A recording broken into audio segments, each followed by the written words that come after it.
കോൺഗ്രസ് പാർട്ടിയാണ് ഇതിന് ജനങ്ങളോട് വിശദീകരണം നൽകേണ്ടത്.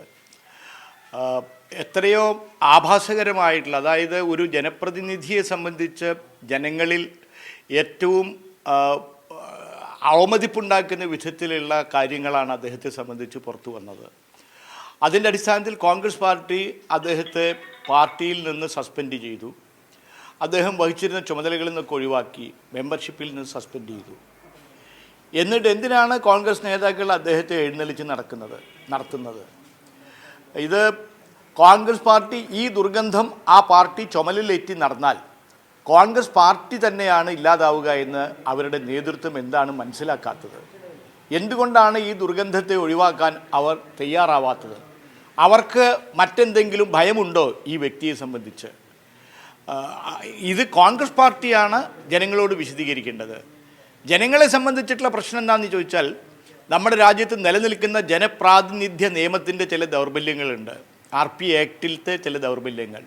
കമ്മ്യൂണിസ്റ്റ് പാർട്ടി RP ആക്ട് ഉണ്ടാക്കുന്ന കാലം മുതൽ തന്നെ ആവശ്യപ്പെടുന്ന പ്രധാനപ്പെട്ട ഒരു കാര്യമാണ്, RP ആക്ടിൽ ഉൾപ്പെടുത്തേണ്ടതാണ്, ഒരു ജനപ്രതിനിധിയെ വോട്ട് ചെയ്ത് വിജയിപ്പിച്ചാൽ ചെയ്ത വോട്ട് റദ്ദാക്കാൻ ആ വോട്ടർക്ക് അവകാശമില്ല RP ആക്ട് പ്രകാരം നമ്മുടെ രാജ്യത്ത്.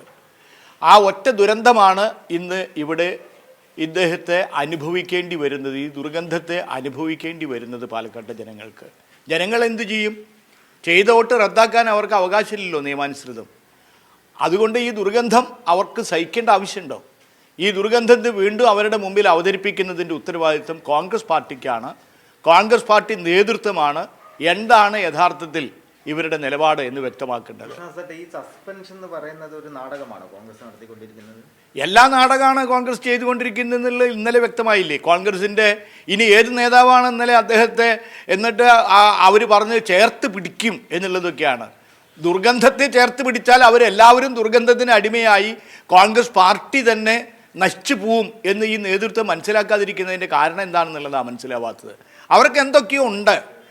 ഇദ്ദേഹത്തെ പൂർണ്ണമായിട്ട് ഒഴിവാക്കുന്നതിന് വിഷമമുണ്ടാക്കുന്ന എന്തൊക്കെ കാര്യങ്ങൾ അവർക്ക് നേതൃത്വത്തിൽ പലർക്കുമുണ്ട്. അതേ ജനങ്ങൾക്ക് സംശയിക്കാൻ പറ്റൂ. അതുകൊണ്ട് കോൺഗ്രസ് പാർട്ടിയാണ് വ്യക്തമാക്കേണ്ടത് എന്താണ് സമീപനം എന്നുള്ളത്. അവർ വ്യക്തമാക്കട്ടെ.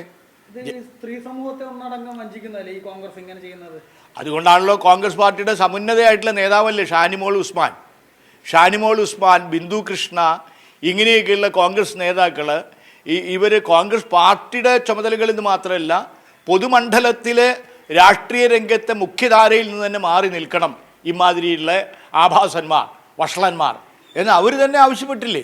അപ്പോൾ കോൺഗ്രസ് പാർട്ടിയുടെ അകത്തെ വനിതാ മുഖങ്ങൾക്ക്, സ്ത്രീകളായിട്ടുള്ള കോൺഗ്രസ് നേതാക്കളുടെ അഭിപ്രായത്തിന് ഒരു വിലയും കൽപ്പിക്കുന്നില്ല കോൺഗ്രസ് പാർട്ടി. എന്നിട്ട് വേണ്ടേ പൊതു സ്ത്രീ സമൂഹത്തോട്, സ്വന്തം പാർട്ടിയിലെ സ്ത്രീ നേതൃത്വത്തോട് പോലും അവർ മര്യാദ കാണിക്കുന്നില്ല. ഇവരെല്ലാവരും പരസ്യമായി പറഞ്ഞല്ലേ, നിങ്ങളുടെ മുമ്പിലെല്ലാം അവരൊക്കെ പറഞ്ഞു. ഷാനിമോൾ ഉസ്മാനും ബിന്ദു കൃഷ്ണയും മറ്റേ PT തോമസിൻ്റെ ഭാര്യ എല്ലാവരും പറഞ്ഞത് നിങ്ങളുടെ മുമ്പിലല്ലേ പറഞ്ഞത്. അപ്പോൾ അങ്ങനെയുള്ള കോൺഗ്രസ് നേതാക്കൾക്കൊന്നും ഒരു വിലയും ഇവർ കൽപ്പിക്കുന്നില്ല എങ്കിൽ പിന്നെ പൊതുമണ്ഡലത്തിലെ സ്ത്രീകളെ അവർ വില വയ്ക്കുമോ?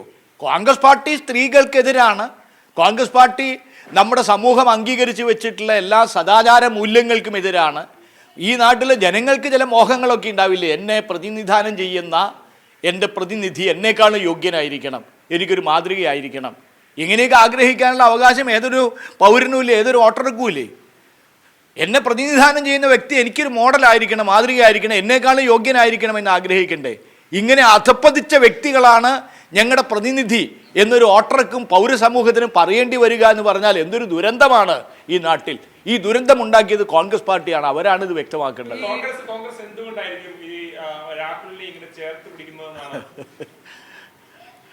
അവരല്ലേ പറയേണ്ടത്. അത് എന്തോ അവർക്ക് പ്രശ്നങ്ങളുണ്ട്, അല്ലെങ്കിൽ അവരെന്തിനാ ഈ ദുർഗന്ധം എടുത്ത് തോളിൽ വെക്കുന്നത്? സാധാരണഗതിയിൽ ഒരു പാർട്ടി ചെയ്യുക, ഈ ദുർഗന്ധം കൊണ്ടൊരു പാർട്ടിയാകെ നശിക്കാൻ പോകുമ്പോൾ അതങ്ങ് ഒഴിവാക്കലാണ് ചെയ്യുന്നത്. പക്ഷെ അവർ ഒഴിവാക്കുന്നില്ല. അതൊക്കെ അവരല്ലേ പറയേണ്ടത്. അങ്ങനെയൊക്കെ നമുക്ക് സംശയിക്കാം. ഈ വിദ്വാനെ ഇനി ഇതിൽ കൂടുതൽ എന്തെങ്കിലും ചെയ്താൽ അദ്ദേഹം പലതും വെളിപ്പെടുത്തുമോ? അദ്ദേഹം ഇതിലൊക്കെ പങ്കാളികളായിട്ടുള്ള വേറെ കോൺഗ്രസ്സുകാരുടെ പേരുകൾ പറയുമോ എന്നുള്ള ഭയമുണ്ടോ അവർക്ക്? ഇതൊക്കെ അവരാ പറയേണ്ടത്. നമുക്കെങ്ങനെ അറിയും?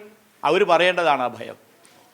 വേറെ കാര്യം, ഈ ഇടതുപക്ഷം ഇതുമായി ബന്ധപ്പെട്ട് MLA തടയില്ല എന്നൊക്കെ പറഞ്ഞിട്ടുണ്ട്. പക്ഷേ ഈ കോൺഗ്രസിന്റെ ഇരട്ടത്താപ്പ് തുറന്നു കാണിക്കുന്ന തരത്തിൽ ഇനി ഇടതുപക്ഷം മുന്നോട്ട് പോകും. തീർച്ചയായിട്ടും ഞാൻ അതല്ലേ ചെയ്തുകൊണ്ടിരിക്കുന്നത്. ഞാൻ തന്നെ അതല്ലേ ഇപ്പം ചെയ്തുകൊണ്ടിരിക്കുന്നത്. പൊതുസമൂഹത്തോട് നിങ്ങളോട് സംസാരിക്കുന്നു പറഞ്ഞാൽ പൊതുമണ്ഡലത്തിലല്ലേ സംസാരിക്കുന്നത്. കോൺഗ്രസിൻ്റെ ഈ ഇരട്ടത്താപ്പ് തുറന്നു കാണിക്കാനല്ലേ ഞാനും ശ്രമിക്കുന്നത്. ഞങ്ങളുടെ പാർട്ടി അതല്ലേ ശ്രമിച്ചുകൊണ്ടിരിക്കുന്നത്. ഈ ഈ ദുർഗന്ധത്തിൻ്റെ അടുത്തേക്ക് ഞങ്ങൾക്ക് പോകാൻ പറ്റില്ല. അതുകൊണ്ടാണ് തടയാനൊന്നും ഞങ്ങൾ പോവാത്തത്. അങ്ങനെയൊന്നും ഞങ്ങൾക്ക് പറ്റില്ല. ഇമാരത്തിലുള്ള ദുർഗന്ധത്തിൻ്റെ അടുത്തേക്ക് ആർക്ക് പോകാൻ പറ്റും? കോൺഗ്രസ്സിനെ ഈ ദുർഗന്ധം അറിയുന്നുണ്ടാവില്ല, ദുർഗന്ധത്തിൻ്റെ നടുവിൽ ജീവിക്കുന്നതുകൊണ്ട്. ഞങ്ങൾക്കൊക്കെ മൂക്ക് പൊത്തിയിട്ട് വേണ്ടേ പോവാൻ. അതുകൊണ്ട് ഞങ്ങൾ അതിൻ്റെ അടുത്തേക്ക് പോകാത്തതിൻ്റെ കാരണം അതാ. പൊതുസമൂഹത്തോട് ഞങ്ങൾ ഇത് പറഞ്ഞുകൊണ്ടിരിക്കുകയാണ് കോൺഗ്രസ് പാർട്ടിയുടെ ഇരട്ടത്താപ്പ് എന്താണ് എന്ന്. ഇപ്പം ഞാനതല്ലേ ചെയ്തുകൊണ്ടിരിക്കുന്നത്.